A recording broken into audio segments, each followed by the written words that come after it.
never going to gunpoint. Like, why would you live there? Oh. Hello, good evening, and welcome to the program. In tonight's report, we have a very exclusive interview with one of the last survivors of the old world, Mavis Crabtree. Tonight, I'm deeply honoured and significantly privileged to have her on the show to talk about the world's most troubling and terribly recent history. Ms. Crabtree, thank you for joining me. Please call me Mavis, and thank you so much for having me on the show. I've been watching your show for years. And how many years has that been? Since your grandfather was hosting? No. Well, let's get right to it. Shall we start at the beginning? The beginning? Yes. Well, I was born in 2055, and when I went to college in 78, that's when it all began. The possibility of a generation seeing their great-great-grandchildren grow up. I mean, that's how I saw it initially, but the world saw it as a somewhat miracle. And what was this miracle? A gift, some say. It wasn't some wonder drug or some underdeveloped vaccine. It was as if death had taken a vacation. A vacation? Yeah, he just went away and people stopped dying. Stopped dying? That's right. You hear about, you know, the world's oldest woman or the world's oldest man, but that was thrown out the window when, you know, being 135 became the new 65, which is why some people considered it a miracle. Extraordinary. That's what we thought also too. But this miracle or breakthrough or whatever you want to call it had its own repercussions. The world's population had dramatically exceeded planet Earth's capacity. I remember this one time when I was a teacher, there was at least 10 teachers to each grade. Oh yes, I remember that. There were hundreds of kids when I went to school. I had to teach 50 kids at once. I feel sorry for your classmates and you. But that was before the Earth was in deep, deep trouble. Deep trouble is only the surface of the problem. As governmental priorities were on one thing instead of an obvious other thing, that's a whole other conversation. Real estate agents took real advantage of space living at the time. Did you ever live on Mars? Not exactly Mars, but I lived on the moon in my 70s, but I missed tree museums on Earth, so that's why I came back here. Did you visit any other planets? Well, as a reporter myself into my 100s, I did a bunch of reports talking about, you know, asteroid hitchhiking, planetarium relocation, intergalactic accommodation, but complications occurred again when planet Earth decided to relocate its population. I heard light years affected the boom of space living? That's right. You know, there's a reason why time marches on. You know, 50 years on a dying planet with a population that refuses to die.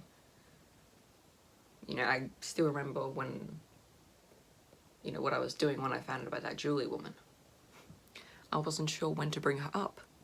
It's okay, we can talk about her now. Please.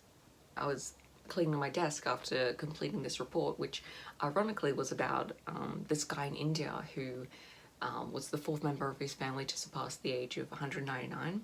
And this guy just, you know, one of my co-workers, he just waltzed in and just yells, "Someone has just died."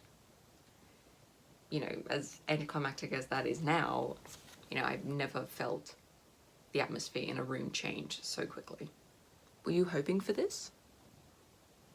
What a difficult question. I wouldn't say I was hoping for this. I mean, no one hopes for death, but almost 30 years of it going away. I wanted to change, but I didn't want people to die. I didn't want to see my great-great-grandparents die. Julie Winters was the first. That's right. From what I can remember, you know, there's Lily Harper in North London, there was Travis Hornby in Massachusetts, and there was also Anna Montgomery in Canada. I remember reporting on Anna's death. I know, that's how I know. After death had returned, as you call it, the phenomenon of the bubbles had begun. Can you enlighten our viewers about this? Yes, the bubbles. Yep, that phenomenon. Well, you know, you hear about the, like, every 100 years there's a massive plague, you know, like in the 1400s, I think, there was the, you know, the Black Plague. And then in the, you know, 2020s, there was the coronavirus. But this virus, if you even want to call it that, I wouldn't even want to call it that. It was like much too innocent to be called a virus. What have you heard about it?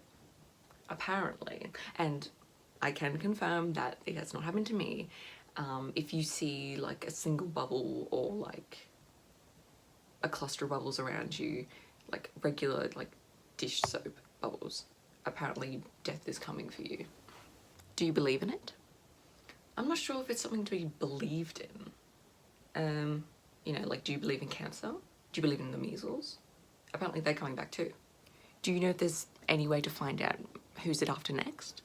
Well, I had this cousin who had this theory that if those who were like beyond the age of 99, it was up to them.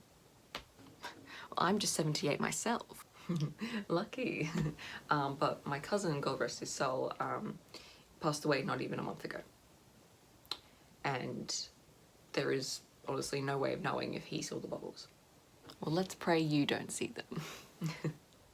I hope so too. I'm not ready to die. So, speaking of your life, you mentioned you were a teacher, a news reporter. What has been your favourite career of your life?